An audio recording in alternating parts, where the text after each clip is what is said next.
Mesdames et messieurs, bonjour et bienvenue à bord de la saison 2 de Je t'offre un rail, le podcast qui va vous rendre accro au train. Je suis Lisa, votre chef de bord pour cet épisode réalisé avec le soutien de SNCF Connect, l'application de référence pour le train et les mobilités durables qui accompagne plus de 15 millions d'utilisateurs dans leurs déplacements en France et en Europe. Pour votre tranquillité et le respect de tous, nous vous invitons à utiliser des écouteurs pour profiter de ce podcast. Toute l'équipe Ourail se joint à moi pour vous souhaiter un bon voyage. Bonjour Ben, comment tu vas ? Salut, ça va et toi ? Super. Alors avant de commencer à parler de ton incroyable périple, je voulais remercier le studio du Passage de nous accueillir et de nous permettre de réaliser un podcast incroyable, de qualité. Et si vous avez un projet similaire, je recommande vivement. Et j'aimerais également rappeler que si vous voulez découvrir les images de ce podcast, c'est possible car ils sont également filmés. Donc pour ça, rendez-vous sur la chaîne YouTube de Ourail. Alors Benjamin, est-ce que tu peux te présenter ? Salut, moi c'est Ben, j'ai 29 ans, je suis journaliste vidéo et je bosse en production télé. Je suis parisien. D'accord, ok. Est-ce qu'on peut dire que tu es un accro au train ? On peut, j'aime bien ça, j'aime beaucoup ça et dès que je peux, je le prends. C'est quoi ton rapport avec le train ? J'ai pas beaucoup pris quand j'étais enfant. Ouais. C'était surtout la voiture ou en allant plus loin l'avion. Je crois que c'est mon premier tour d'Europe quand j'avais 18 ans avec des potes où on a fait le Interrail, le fameux Interrail, où tu peux partir partout en Europe en prenant le train et tu n'as pas besoin de réserver surtout. Donc tu peux sauter dans un train et t'asseoir et voilà. Et donc tu es un peu tombé amoureux du train à ce moment-là. Et là je me suis dit, en fait ça ouvre des libertés incroyables parce qu'il y a des trains partout et en fait on peut aller en tout cas dans toute l'Europe et même après l'Europe. Alors aujourd'hui tu vas nous raconter un France-Mongolie. Ouais. Sans avion, c'est énorme. Est-ce que c'était ton premier gros voyage ? C'était mon premier long voyage, long, sans avion. J'avais fait deux tours d'Europe pendant un mois. Mais là, je suis parti en tout 6 mois. Donc ouais. Est-ce que tu peux nous raconter un petit peu les différentes étapes de ton voyage ? Tu as démarré où déjà ? Je suis parti de Paris. Je suis allé jusqu'à Berlin en train. C'était déjà long en soi. Donc c'était un train de nuit, ça ? Non, train de jour ? C'était un train de jour. Ouais, c'est ça. Et ensuite, j'ai enchaîné direct. Je suis resté 2 heures à Berlin et j'ai enchaîné pour aller à Varsovie. D'accord. Donc pareil, non, c'était un train normal. Tu t'es un petit peu arrêté sur le trajet ou t'as fait tout d'une Berlin, traite ? j'ai tracé parce que je connaissais, j'y suis déjà allé plusieurs fois et c'était pas le but non plus. Varsovie, je connaissais un peu, mais j'ai dormi là-bas. D'accord. J'ai passé une nuit, mais j'ai pas eu le temps de visiter. Si, je suis allé voir la tombe de Chopin. D'accord. Ouais, voilà, parce que j'aime beaucoup Chopin. De manière générale, t'as mis combien de temps pour arriver jusqu'en Mongolie ? 3 semaines. Ah ouais, donc t'as tracé. Ouais. Ok. Donc après Varsovie, du coup, qu'est-ce que t'as fait ? Après Varsovie, j'ai pris un train jusqu'à Kiev. Ouais. Si vous regardez sur une carte, c'est pas le chemin le plus court. Normalement, on pourrait se dire il faut passer direct pour aller en Russie, par la Biélorussie, mais diplomatiquement, c'était une galère absolue. Et en gros, j'étais obligé de faire un détour. Comment t'as fait ? Train Varsovie-Kiev, vraiment, train de nuit. Ok. Dans lequel il s'est passé des trucs étranges. Tu peux nous raconter ? En fait, c'est à ce moment-là que je me suis retrouvé dans un très vieux train avec 3 lits superposés. Ok. Et je rentre et il y avait déjà 2 personnes. Il y en a un qui baragouinait de l'anglais, mais sinon, voilà. Et je me suis rendu compte après, parce que celui qui parlait un peu anglais, on est allé fumer une clope dans le train, parce que voilà.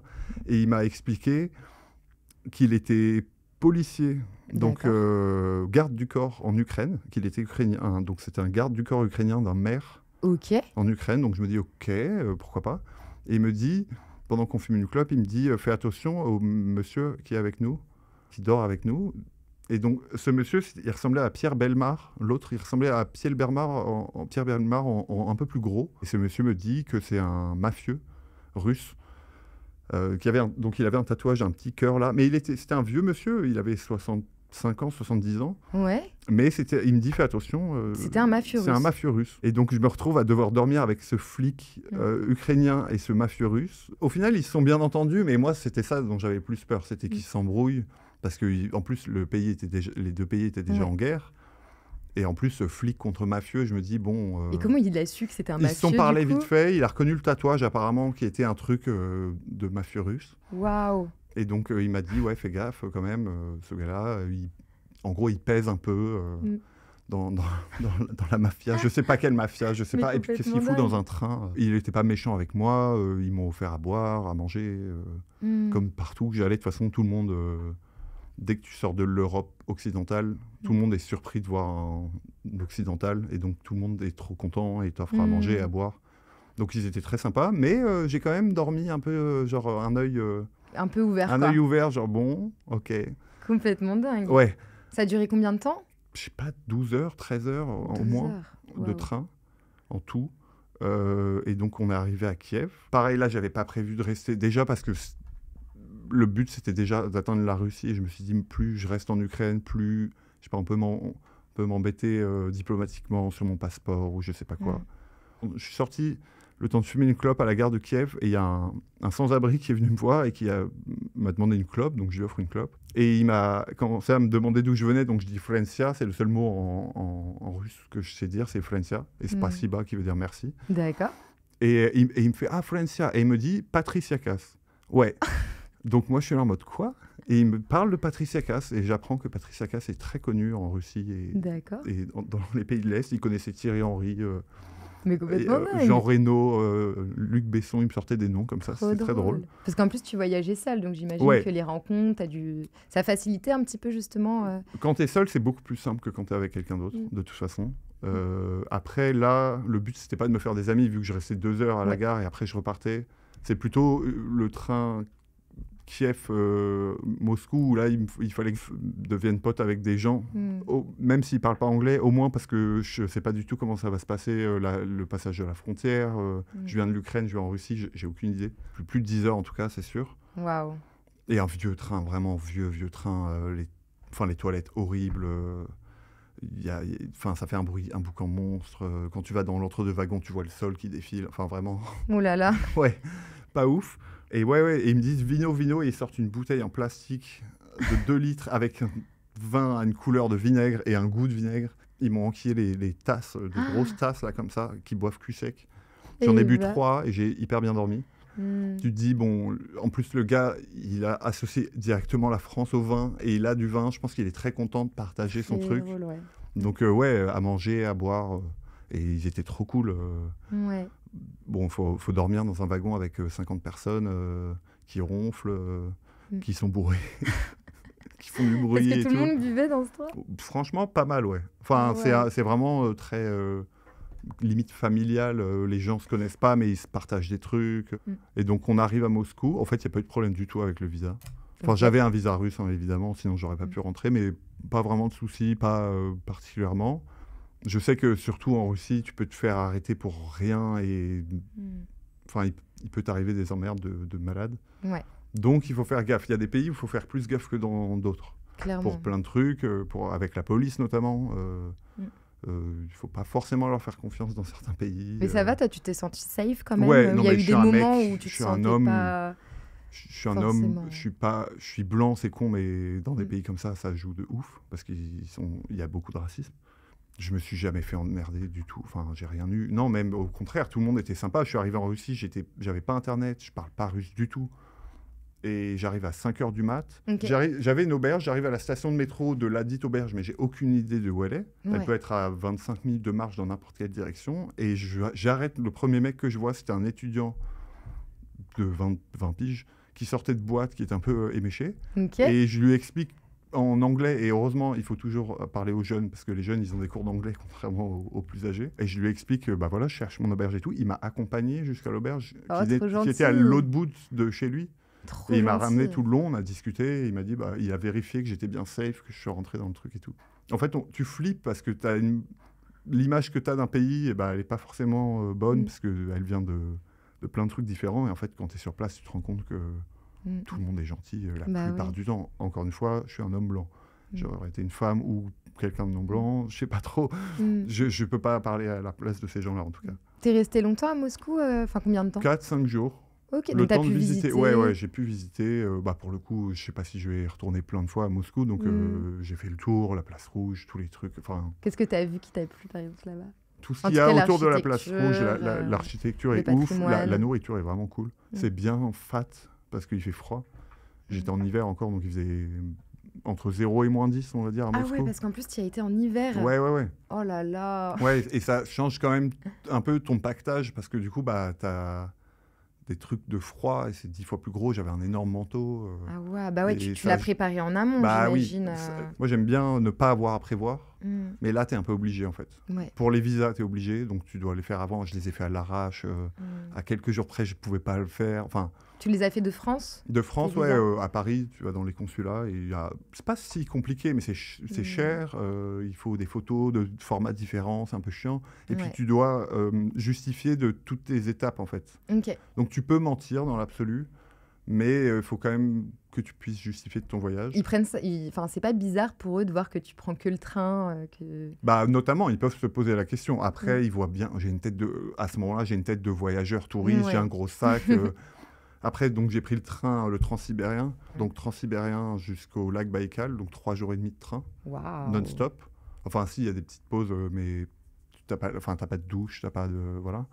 Et au niveau du budget, t'en as eu combien globalement ?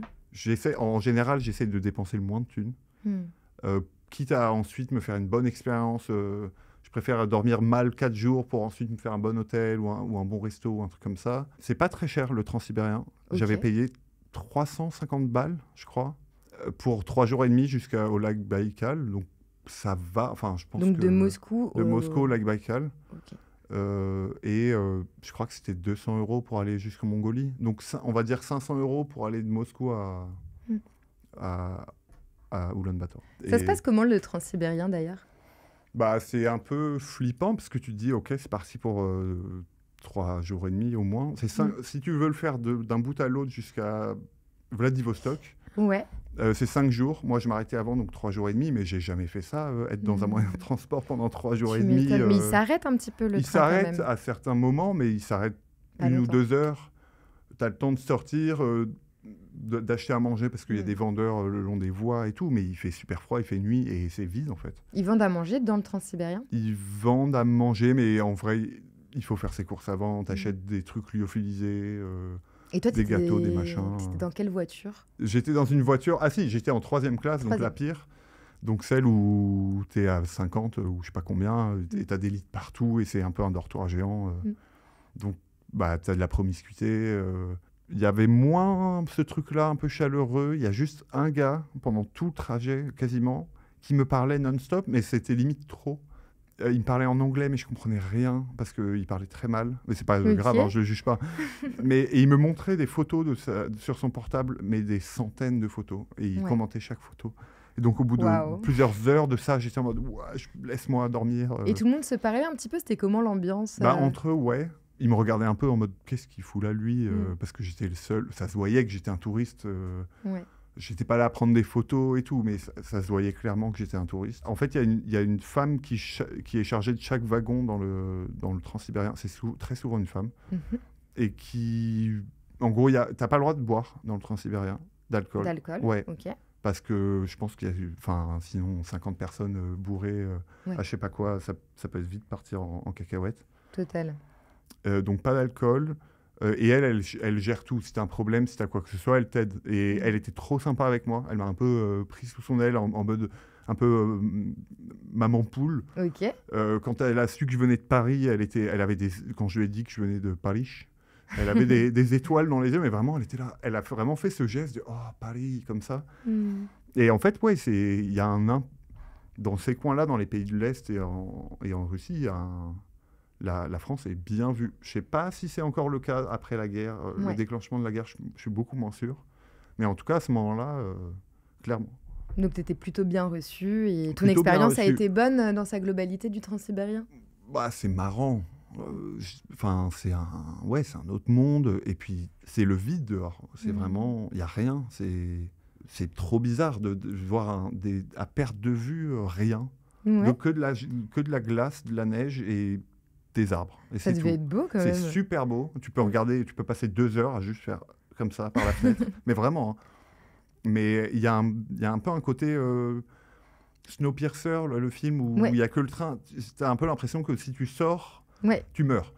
Tu sais que si le train part sans toi, tu as 1 heure de survie. Après, tu te fais manger ou tu meurs de froid.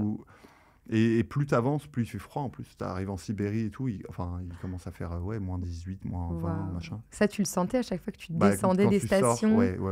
Le froid le vent, le machin, et tu vois sur ton thermomètre, enfin, tu vois qu'il fait -15, moins machin. Et moi, je connaissais pas -15. Ouais. C'était pas dans mon... Moi, je connaissais -5. Quand il fait vraiment très froid à Paris, c'est horrible. T'étais bien équipé. Ouais, franchement, laine de mérinos, je conseille à tout le monde. Tu peux nous donner des petits tips, justement, comment laine on de s'équipe? mérinos, c'est cher, mais ça vaut le coup. Tu prends juste un haut et un bas, et après, tu mets une polaire, un manteau, c'est bon. C'est tout? Ouais. Pour -15? Ouais. Il faut, en fait, si j'ai bien compris, il faut pas mettre trop de couches. Plus tu mets de couches, plus tu vas transpirer. Donc, il faut mettre peu de couches, mais des couches hyper performantes. Donc, il faut un peu dépenser d'argent pour... mais juste, en haut, en bas, en mérinos, en manches longues, une polaire bien et un gros manteau fait pour le -15, -20 et tout. Enfin, je dis, c'est cher, c'est pas des milliers d'euros. Hein. Je pense avec 200 balles, 200 balles, 250 balles, tu peux avoir... C'est juste les chaussures, il faut faire gaffe. Ok. Parce que moi, j'avais pas des pompes... J'avais des pompes de froid, mais de froid, genre du -5. Tu fais une rando en hiver dans les Alpes, quoi. Pas -20. Et du coup, arrivé au lac Baïkal, c'est à peu près à 2/3 de la Russie, en partant de Moscou. C'est à 2/3 du chemin. Ok. Et c'est le plus grand lac d'eau douce du monde. Waouh. Et je sais plus combien, mais genre 90% des réserves d'eau douce, elles sont là. Il y a des villes autour, et notamment Irkoutsk, je crois. Je sais jamais le prononcer, donc on va dire cette ville-là, qui est sur le chemin du Transsibérien. Et donc je me suis arrêté là pour voir le lac Baïkal. Je suis resté 3 jours sur place. Qu'est-ce que tu as fait là-bas? Je suis allé dans des bars, ou des restos, c'est là où tu rencontres les gens. J'ai rencontré un guide avec qui j'ai fait de la guitare pendant une soirée. On a fait le show pour tout le resto. Ok. Et du coup, il m'a conseillé un de ses potes qui faisait des excursions. Donc, je suis allé me balader avec d'autres gens. Il y avait beaucoup de touristes, pour le coup, sud-coréens et chinois. J'étais encore une fois le seul occidental. Ok. Vraiment. Le lac Baïkal est quand même assez dangereux. Il y a des morts tout le temps. Parce qu'il est soit trop gelé, donc tu peux pas faire du bateau dessus, soit il est pas assez gelé, donc tu peux pas rouler dessus. Et donc, il y a des gens, moi, le guide notamment, avec qui j'ai fait de la musique et tout, il m'a dit qu'il connaissait, par exemple, 2 touristes chinoises qui étaient allées faire du patin à glace sans prévenir personne et qu'on n'a jamais retrouvées, qui sont tombées dans la glace et finito, quoi. Dans la glace qui se craque et tu tombes dedans. Oh là là. Ou un touriste... Qu'est-ce qu'il m'avait raconté? Un touriste thaïlandais qui avait jamais connu le froid. Parce qu'en fait, c'est vrai, je ne m'étais jamais dit, mais il y a des gens qui n'ont jamais connu en dessous de 15 degrés, quoi. Total. Et donc, ils ne connaissent pas le froid, ni la neige, ni rien. Et il fait une excursion et il va voir le guide, il dit, c'est normal ça, en montrant ses mains étaient noires. Oh non, en fait, il les a perdus. Il était à ça. Il était à ça de les perdre. Elles étaient en train de commencer à pourrir et tout, quoi. Oh là là. Et en fait, il ne savait pas. Pour lui, il faisait -15. Bon, à -15, les mains deviennent noires. Wow. Et du coup, toi, tu as fait des excursions là-bas. Tu as eu une expérience particulière? J'ai fait des excursions. C'était trop beau parce que tu es sur un lac gelé. Enfin, il y a des sculptures, enfin, des trucs naturels en glace un peu partout, magnifiques. Des stalactites, des stalagmites, des grottes, des trucs. Enfin, c'est hyper beau. Il fait très froid. Et j'ai fait une excursion à un moment.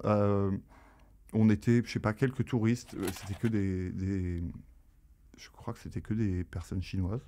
Okay. Et donc, on avait un guide. On va pique-niquer dans la forêt. Donc, voilà, c'est la galère, quoi. Il y a de la neige, il y a 1 mètre de neige. Il fait super froid et tout. Mais c'est marrant. Le mec, il a une popote. Il commence à faire un feu, etc. On est resté, je sais pas, 3-4 heures dehors. Ouais. Et il faisait froid, mais ça va, quoi. On a mangé chaud, tout va bien. Et je rentre à mon auberge, j'enlève mes chaussures et je vois qu'en fait, en enlevant mes chaussettes, mes pieds sont tout rouges. Et en fait, ils étaient couverts de sang. J'avais pas les bonnes chaussures pour marcher dans la neige pendant des heures. Ah mince. Et j'avais plein de mini coupures sur tous les pieds. Ah oui. Et en fait, je l'avais pas senti à cause du froid. Et c'est pour ça que tu disais tout à l'heure que c'est les chaussures, hyper important. Mais en fait, je pense que si j'avais pris des vraies chaussures comme il fallait, ça m'aurait encombré tellement longtemps sur le reste de mon voyage. Je me suis dit, bon, ça valait le coup. J'ai même pas eu mal, en fait. Du coup, j'ai nettoyé mes pieds et j'ai fait gaffe après. Et voilà, quoi. Il y a des chiens errants aussi. Ouais. Et donc, il faut faire attention parce qu'il y a des meutes de chiens qui peuvent te tracer pendant la nuit. Et je suis devenu pote avec un chien pendant les 3 jours. Et il m'a suivi. Et c'était mon pote. Genre, il faisait des excursions avec moi. Trop bien. Il était trop cool. Et c'était une expérience, c'est trop con. Mais comme je pouvais pas parler anglais quasiment avec personne, tout d'un coup, tu as un lien qui se crée super vite avec un animal. Et je me rappelle de ce truc horrible où je pars Je dois partir pour rejoindre le train et continuer mon voyage. Mhm. Et je vois que le chien m'a pas vu monter dans le car. Oh. Et il me cherche du Oh regard. non. Et je me revois à travers la vitre le voir et vouloir lui dire, genre, je pars. Oh, c'est Et trop triste. et il me cherche, il est comme ça. Et je me rappellerai toujours de ce chien qui voulait chercher son pote Oh, et trop qu'il n'a pas triste. trouvé. Ouais. Bon, il s'est fait un autre pote. Voilà. Non, mais oui, carrément. Et après, qu'est-ce que tu as fait Et du coup, après, j'ai pris le transmongolien. Ok. Donc, qui est le transsibérien se sépare. Il y a transmandchourien qui va en Chine, transmongolien qui va en Chine en passant par la Mongolie. D'accord. Et après, le normal qui va jusqu'à Vladivostok. Ok. Et moi, j'ai pris le transmongolien, donc je suis allé en Mongolie. Pareil, un jour de train au moins. Qu'est-ce qui s'est passé en Mongolie? Parce que alors toi, ton objectif à la base, c'était d'aller jusqu'au Japon Ouais, sans avion. ouais. L'objectif, c'était d'aller au Japon sans prendre l'avion, donc en train, d'aller ensuite en Chine et de prendre le bateau à Shanghai et d'arriver en bateau au Japon. Et de pouvoir dire, j'ai fait Paris-Tokyo sans prendre l'avion. Et tout ne s'est pas passé Tout comme ne s'est pas prévu. passé comme prévu, puisque je suis arrivé en Mongolie, c'était trop bien. Là, pour le coup, la douane, c'est vénère. Enfin, c'est vraiment, tu sens que c'est une dictature militaire, quoi. Ouais. Mongolie, trop bien. J'ai fait une excursion pendant genre une semaine dans le désert de Gobi. C'était Oh là là. incroyable, vraiment. Il y avait personne, pas un touriste, mais vraiment pas un. Genre, c'est pas une expression. J'ai croisé dans ce train-là pour aller en Mongolie un Norvégien Ouais. de 21 ans qui faisait son voyage. Il avait l'air d'être un peu paumé, lui aussi. Et je lui dis, bah moi j'ai prévu une excursion. Est-ce que tu veux venir? Comme ça, on partage le prix en deux. Dans le désert de Gobi. Dans le désert de Ça, Gobi. c'était après avoir pris le transmongolien. On arrive à Ulaanbaatar, qui est la capitale, et on Ok. rejoint cette guide c'est une sorte d'organisme touristique, mais moins, c'est pas Club Med, quoi. C'est quand même, t'as des libertés et tout. Et donc, on fait ce truc-là, et on était les seuls. Vraiment, à chaque fois qu'on allait dans un endroit dans le désert, la guide nous disait, bah, normalement, là, c'est blindé de touristes, de cars chinois, etc. Là, il y avait personne. Et ça s'explique, tu penses, par le contexte Je pense que ça s'explique par ce qui est arrivé juste après, c'est-à-dire que je me revois, je dormais dans une yourte en plein milieu du désert. De temps en temps, on avait du réseau, je crois qu'on avait une carte SIM qu'on se partageait à deux. Ah ouais. Ouais. Très bon conseil, prenez des cartes SIM dans tous les pays où vous allez. Vous prenez pour une ou deux semaines et comme ça, au cas où, quoi. Un Ok. petit coup de Google Maps si t'es vraiment perdu. Tu peux appeler quelqu'un, tu peux appeler l'auberge ou l'hôtel dans lequel tu dois aller. Carte SIM dès que tu arrives. Il y a une petite maladie qui a l'air de venir de Chine Ok. et qui commence à se répandre et tout. Mais qu'est-ce donc? Ouais, voilà. Du coup, je me revois monter en haut d'une colline pour essayer de choper du réseau. Et là, je commence à recevoir plein de mails. Et c'est des mails d'annulation Oh là de là. tous les trucs que j'ai prévus en Chine. Parce que j'avais prévu 3 semaines en Chine. Donc, quasiment aussi longtemps que tout ce que j'avais fait jusqu'en Mongolie. Donc, c'était la moitié de mon voyage quasiment. Et là, je reçois annulation du bateau pour rejoindre le Japon, annulation des trains, annulation des hôtels, des machins. Parce que, comme j'ai dit, pour le visa, surtout en Chine, plus qu'en Russie, là, il faut vraiment que tu aies quadrillé le truc. Donc, j'avais quadrillé, j'avais trop d'endroits incroyables où je comptais Oh non, aller. mais la déception. Ouais, de ouf. Et donc, voilà, annulation. Et donc, j'annule le reste. Je me dis, bon, là, c'est mort, de toute façon. Et j'ai bien fait, puisqu'ils ont fermé la frontière, genre 3 jours après, je crois. Et du coup, là, vu que mon but, c'était d'aller au Japon, soit je me dis, bah, je suis à Ulaanbaatar, j'arrête, sachant qu'Ulaanbaatar, c'est nul comme ville. Ouais. C'est la capitale la plus polluée du monde, c'est irrespirable, il n'y a rien à faire, tout est fermé tout le temps. Donc, tu n'as pas envie de rester une semaine à te dire, bon, je vais rester une semaine à Ulaanbaatar pour réfléchir. Il faut partir de cette ville. Le reste de la Mongolie est incroyable, par contre. Je suis obligé de prendre une décision, et donc je me dis, bon, bah, tant pis, tu casses ton projet de ne pas prendre l'avion, et donc tu prends l'avion que de Ulaanbaatar jusqu'au Japon. Mais en tout cas, ça, c'est un projet qui arrive Ouais. de le refaire cette fois totalement en train. De le refaire en train, sans prendre le transsibérien, parce que du coup, c'est pas possible. Mais il y a une autre route en passant par la Turquie, la mer Caspienne, les pays en stand. Wow. Et après, la Chine pour le coup. Et là, j'aimerais bien la faire. Ok. On va revenir au transmongolien. Ouais. Comment c'est ce train? Vieux. Ouais. C'est pareil, c'est un peu la route. Nous, on n'était que 2. Du coup, je croise par hasard vraiment ce Norvégien dans mon truc couchette. Enfin, c'est pas vraiment des couchettes. Il y a 6 sièges comme ça que tu peux allonger et faire. Ça se transforme en 3 lits. Et en fait, on est les seuls occidentaux de tout le train. Ok. Et donc, on se dit, bah putain, quel hasard incroyable. Et donc, on devient potes. Enfin, moi, j'avais 24 ans, 25 ans, et lui 21, donc ça va, c'est parfait. Donc dans ces pays-là, ils parlent super bien, beaucoup mieux que les Français. Et donc ouais, non, on s'entend super bien. C'est moins long, je crois que ça a duré un jour entier. Le plus gros truc dont je me souviens, c'est quand tu arrives à la frontière avec la Mongolie, entre la Russie et la Mongolie. Déjà, il faut sortir du train parce que les rails sont pas les mêmes, donc ils doivent faire tout un micmac technique. Et surtout, tout d'un coup, tu as 3 militaires qui rentrent dans ton truc avec des armes qui te disent mettez-vous dans le coin, enfin limite mettez-vous dans le coin, donnez-nous vos passeports. Ils ont fouillé tous nos bagages et tout. Et c'est vrai que je savais que c'était pas une démocratie incroyable, mais je m'attendais pas à ça. Et même en voyant par la fenêtre, il y a des barbelés de partout. C'est très étrange comme truc, sachant que c'est vide. La Mongolie, c'est le pays le moins densément peuplé du monde. Et il y a vraiment... quand tu sors d'Oulan-Bator, c'est fini. C'est genre j'ai vu la deuxième ville du pays. C'est pas rien, mais c'est minuscule. C'est pas développé du tout. Donc toi, ce que tu retiens vraiment de la Mongolie, c'est le désert de Gobi. Ouais, ça c'est incroyable. Il y a des paysages que je ne savais même pas que ça existait dans le monde. Genre des dunes de sable recouvertes de neige, des plateaux incroyables. Il y a des steppes. Tu sens la vallée des dinosaures là où ils ont trouvé tous les fossiles et tout. Moi, je voulais être paléontologue quand j'étais gosse, donc j'étais un peu comme un fou. Je regardais par terre voir si je pouvais pas trouver un bout de T-Rex ou un truc comme ça. J'adore. Mais non, l'endroit est incroyable. Les gens sont adorables. C'était trop cool. J'ai fait le poney là. Les poneys, ils ont des poneys préhistoriques. J'ai aidé des nomades à ranger leur cheptel de moutons. T'as dormi chez l'habitant du coup? Ouais, on dormait chez l'habitant dans des yourtes. Il faisait 0 degré dans la yourte la nuit. Et il faisait moins 25 dehors. Donc, donc quand même, c'est assez isolant la yourte, mine de rien. Ouais, mais il fait 0. Enfin, du coup, on se dit, par rapport à moins 25, ça va, mais t'as super froid quand même, quoi. Tu te couvres de trucs dans ton lit. En fait, personne n'y va en hiver. C'est pour ça qu'il n'y avait pas de touristes, c'est que c'est pas vivant. Enfin, je sais pas comment ils font les nomades, mais il fait super froid. Et la vie, elle est dure, quoi. Enfin, il n'y a pas d'eau courante, donc tu te douches pas. Donc tu achètes des lingettes et tu nettoies comme ça.